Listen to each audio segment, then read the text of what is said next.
യാത്രയൊന്ന് വഴിതിരിച്ചു വിട്ടാലോ? ആസാമിലെ ഗുവാഹത്തി വിമാനത്താവളം വഴി ഒന്ന് പോയി വരാം. അവിടെ ഒരു ഗംഭീര കാഴ്ച നമ്മളെ കാത്തിരിപ്പുണ്ട്.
ഇതാണ് ഗുവാഹത്തിയിലെ ലോകപ്രിയ ഗോപിനാഥ് ബർദോളോയ് അന്താരാഷ്ട്ര വിമാനത്താവളം. ഇന്ത്യയിലെ 10ാമത്തെ തിരക്കേറിയ എയർപോർട്ട്. വടക്ക് കിഴക്കൻ സംസ്ഥാനങ്ങളുടെ ഹൃദയ കേന്ദ്രം എന്ന് വിളിക്കാവുന്ന ഗുവാഹത്തിയിലെ ഈ വിമാനത്താവളം കഴിഞ്ഞ സാമ്പത്തിക വർഷം മാത്രം കൈകാര്യം ചെയ്തത് 6.50 ദശലക്ഷം യാത്രക്കാരെയാണ്. ദി ബാംബു ഓർക്കിഡ്സ് എന്നാണ് പുതിയ ടെർമിനലിന്റെ പേര്.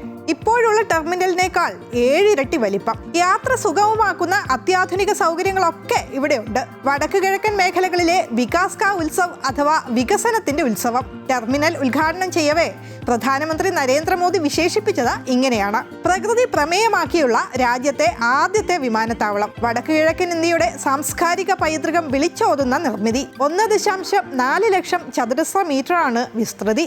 ബാംബു ഓർക്കിഡ്സ് എന്ന തീമിൽ അസമിന്റെ ജൈവ വൈവിധ്യവും സാംസ്കാരിക പൈതൃകവും എടുത്തുകാട്ടുന്ന മാതൃകയാണ് ടെർമിനലിൻ്റെത്.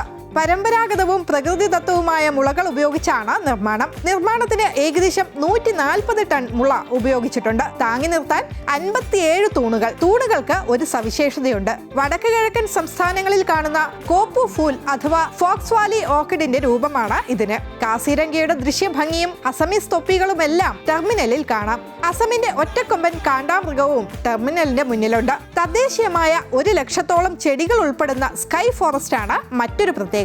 ഒരു വനത്തിനുള്ളിലൂടെ സഞ്ചരിക്കുന്ന അനുഭവമായിരിക്കും ഇത് യാത്രക്കാർക്ക് സമ്മാനിക്കുക. യാത്രാ സൗകര്യം കൂട്ടുക എന്നതിനൊപ്പം വടക്ക് കിഴക്കൻ ഇന്ത്യയുടെ വികസനവും വിനോദസഞ്ചാരവും മെച്ചപ്പെടുത്തുക എന്ന ലക്ഷ്യം കൂടി കേന്ദ്ര സർക്കാരിനുണ്ട്. അതിലൊക്കെ ഉപരി ഇന്ത്യയുടെ അടിസ്ഥാന സൗകര്യ വികസനം എത്ര വേഗത്തിലാണ് നടക്കുന്നത് എന്നതിന്റെ നേർസാക്ഷ്യം കൂടിയാണ് ബാംബു ഓർക്കിഡ്സ് ടെർമിനൽ. കാരണം ഈ ആശയം ഉയർന്നു വന്നതും പ്രാവർത്തികമാക്കിയതും വെറും 1 വർഷത്തിനുള്ളിലാണ്.